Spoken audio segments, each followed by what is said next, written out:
안녕하세요, 악입니다. 오늘 2025년 2월 3일 비트코인 시황에 대해서 한번 말씀드려 보겠습니다. 금요일부터 무려 13%, 14% 가까이 하락한 비트코인 현재 상황인데요. 누가 뭐래도 완벽한 블랙 먼데이가 되어버렸습니다. 자, 일단 지난 관점 그리고 하락의 이유부터 한번 체크해보고 가도록 하겠습니다.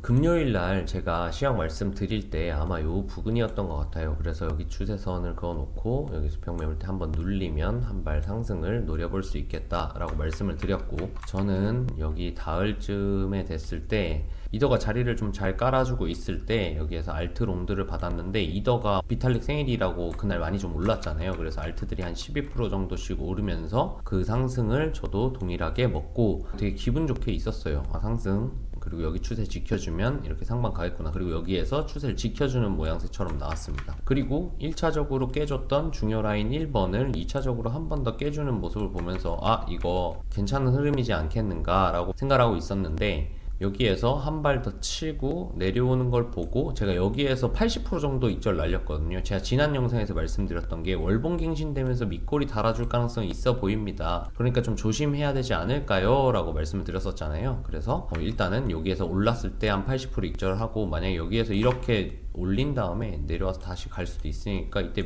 재매수를 하지 뭐 라고 생각하고 주말은 좀 쉬었습니다. 쉬고 토요일날 눈을 떴는데 여기까지 이미 빠져 있는 거예요. 기존에 제가 말씀드렸던 라인이 월초에 월봉갱신을 하면서 이렇게 밑꼬리를 달아주고 여기에서 바닥을 깔아준다면이라고 브리핑을 드렸었습니다. 그래서 이게 주요 라인이라고 생각했고 살짝 깨긴 했지만 요 원저리에서 바닥을 깔아주는 모습을 보이길래 요 부근에서 롱매수를 진행을 하고 홀딩을 하고 있다가 여기에서 첫 번째 로스가 나갔고요. 여기에서 반익도 못했어요. 여기에서 그냥 생로스가 나갔고, 두 번째로는 한 발 더 빠지길래 주요 라인이 하나 더 있었으니까 여기에서도 롱 받고 반등 줄 때 앞에 로스 나간 게 짜증이 나서 반익을 안 하고 있다가 역시나 로스가 터졌습니다. 이때 보면은 여기 이렇게 하락 추세선이 있었을 거예요. 그래서 하락 추세선 닿았을 때 사실 반익을 했었어야 됐는데 그걸 하지 못했습니다.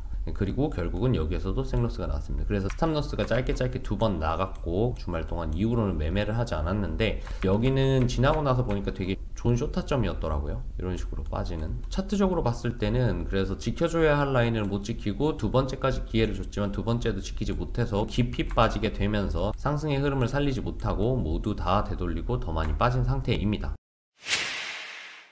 자, 그럼 왜 이렇게 많이 빠졌는가를 한번 보면 트럼프 이 자식 때문에 빠졌어요. 참 진짜 이 인간은 참 진짜 알 수 없는 인간인 것 같습니다. 미국 정부가 25% 관세를 부과를 했어요. 지금 보시면 도널드 트럼프 대통령은 캐나다, 멕시코에서 미국으로 들어오는 모든 수입품에 25% 관세 부과하겠다. 트럼프가 선제 공격을 하고 이걸 그냥 어느 정도 시간을 갖고 조율을 했으면 괜찮은데, 다른 국가들도 일제히 반발을 했다. 미국이 관세를 올린 거에 대해서 캐나다, 멕시코 모두 굉장히 반발을 하면서 캐나다 같은 경우에는 의류, 과일, 술 등의 25% 과세를 미국과 똑같이 적용하겠다. 결국은 보복하겠다. 똑같이 해주겠다. 보복을 해서 너네도 똑같이 관세 폭탄 매기겠다 라고 말을 한 거죠. 이 부분이 왜 이렇게 중요한 거냐면, 중국과 예전에 미중 관세 싸움을 한 적이 있어요. 이때 무역전쟁 할 때 나스닥이 12% 정도 빠졌다고 해요. 제 생각에는 그래요. 맞받아치지 않았다면 이 정도까지 시장이 과하게 받아들이지 않았을 것 같은데, 캐나다가 이렇게 전면적으로 맞받아치면서 이 심각성이 더 도드라졌고, 그 도드라진 심각성 때문에 시장은 아주 민감하게 받아들이고 있는 것 같습니다. 지난 매매 잘못됐던 복귀를 한번 알아보려고 하는데요. 기존에 제가 여기에서 삼각수렴 이후 빠졌을 때 계속 말씀드렸던 건 올라와도 쇼칠 겁니다. 올라와도 쇼칠 겁니다. 올라와도 쇼칠 겁니다 라고 말씀을 드렸잖아요. 그랬는데 여기에서 한번 숏이 나와준 다음 이후에 저는 여기까지는 반등일 거라고 생각했어요. 여기 보시면 여기 매물대를 쌓고 쭉 빠졌잖아요. 올려치지 못하고. 그래서 이 추세 안으로 들어오지만 않으면 저는 숏이 훨씬 유리하다고 생각했는데, 여기 안으로 진입하면서 중요 라인까지 건드렸어요. 그래서 이 부분에서 이 트랩에 제가 너무 맹신을 해서 숏에 대한 위험성도 조금 갖고 있었어야 했는데 그 부분을 놓친 것 같습니다. 그래서 참 많이 아쉬움이 남아요. 하락을 애초 보고 있었기 때문에 주요 라인을 이렇게 딱 트랩을 줬을 때에도 너무 맹신하지 말았어야 하지 않나 라는 생각을 해보면서 복귀를 마무리하고, 자, 지금 그러면 이후 흐름에 대해서 어떻게 보고 있느냐.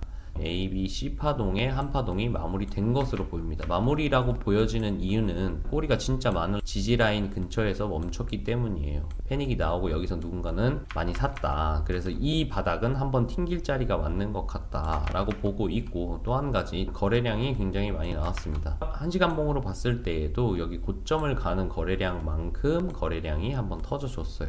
그리고 하락을 막았던 거래량만큼 또 한번 거래량이 터져줬습니다. 그렇기 때문에 이 자리는 한번 지킬 자리라고 보고 여기에서부터 반등을 주지 않겠는가. 또 한 가지의 이유는 지금 보시면 날봉으로 하나 둘 셋 4개의 음봉이 연속적으로 출현했습니다. 연속적으로 출현을 했고 점점 길어졌다가 그리고 한 번 더 쭉 길어지는 연속적인 가속화 구조를 만들었어요. 그래서 이 가속화 구조가 나오면서 거래량도 좀 들어왔기 때문에 이곳이 바닥이지 않겠는가 라는 생각을 하고 있습니다. 첫 번째는 이렇게 삼각 수렴 형태가 나오고 있는 모습, 수렴의 형태로 진행되고 있는 모습이 하나 보이고, 두 번째로는 이런 주요 라인, 몸통을 지켜주는 라인까지 한 발 더 빠질 수 있는, 이런 식으로 빠져준다면 이런 자리에서는 매수 한번 받아볼 수 있지 않겠는가. 공통적으로 롱을 볼 수 있다는 건 알겠어. 그럼 너는 어디까지 갈 수 있다고 보느냐. 기존에 이렇게 보시면은 전부 체크해놨던 자리에서 반등을 주진 못했지만 한 번씩 다 튕기기는 했어요. 이런 반응을 했다라는 건 지금 이 자리들이 결국은 올라올 때에도 저항이 되지 않겠는가 라고 생각을 하고, 그럼 이 저항들을 과연 어떤 식으로 해소하면서 올라오느냐에 따라서 이게 조정의 끝일지 혹은 올라와서 한 발 더 빠질지를 볼 수 있겠다라고 생각을 합니다. 그리고 이 중에서 가장 중요하다고 생각되는 건 전 이 흰색 라인입니다. 이 흰색 라인이 날봉이죠. 일봉상 FVG, 페어밸류 갭이라는 개념을 오늘 가지고 설명을 좀 드릴 텐데, 이 페어밸류 갭이라는 건 시장 호가가 텅텅 비어있고 매수 매도 거래량들이 충분히 유동성을 공급하지 못했기 때문에 급락했던 구간이에요. 여기 이렇게 FVG 구간이 잡혀있죠. 갭 매매할 때도 똑같이 마찬가지인데, 여기까지 올라와 준다면 이 갭은 특성상 여기까지 올라와서 붙여준다면 여기는 비교적 쉽게 뚫릴 수 있는 라인이라고 생각을 합니다. 그래서 이런 식으로 올라와서 이곳에 다 힘이 조금만 남아있어도 여기 상단까지는 충분히 갈 수 있겠다라고 볼 수 있다는 거죠. 그래서 제 생각에는 만약 반등이 나온다고 하면 저는 아마 여기는 채워주지 않을까라는 생각을 합니다. 그래서 이 흰색을 기준으로 이 위에서 복마감이 되느냐 혹은 여기에서 저항받고 내려오느냐에 따라서 앞으로 공통 롱 구간이 끝난 뒤에 이후 하락하느냐, 상방으로 조정이 끝났고 이제 출발을 하느냐의 분기점이 이 흰색 부분이라고 생각합니다. 그래서 이 일봉상 페어밸류 갭을 잘 채워주는 게 가장 중요할 거라고 생각을 합니다. 최종적으로 정리를 하면 현재 급락했던 비트코인은 여기에서 한 파동이 마무리될 가능성이 굉장히 높아 보인다. 그리고 여기가 과연 바닥이라 새로운 파동이 시작될지 혹은 다시 한 번 더 내려올지는 정확하게 모르겠지만, 지금 일봉상 FVG가 자리 잡고 있는 이 갭 구간까지는 아마 오를 수 있지 않을까 라고 생각을 하고, 이 갭 구간을 기준으로 하단이냐 상단이냐 혹은 돌파가 나느냐에 따라서 이후 흐름을 판단할 수 있을 것 같다. 올라왔다가 페어밸류 갭 하단에서 올라타지도 못하고 내려온다면 이거는 명확한 하락세장, 그러니까 반등 후 하락하는 구조가 더 나오게 될 거고, 여기를 그래도 무난무난하게 치고 올라가서 뚫어준다면 아마 이 구간까지 페어밸류 갭 상단까지는 갭이 있기 때문에 채울 수 있을 거라고 본다. 그럼 여기까지가 평균적인, 여기까지가 일반적인 힘이라 생각하고 이거를 힘있게 뚫어주느냐 그리고 안착해 주느냐에 따라서 상방, 여기에서 저항을 받고 다시 꼽히느냐에 따라서 하방으로 나뉠 거라고 생각을 한다. 그래서 지금은 이후 파동을 보지 않고 이게 찐반입니다 혹은 재차 더 깊은 하락이 나옵니다 라고 판단하기가 좀 어렵고, 지금 상황에서는 애매한 구간에서 매매를 하는 것보다는 바닥을 다지고 올라오는 롱을 치거나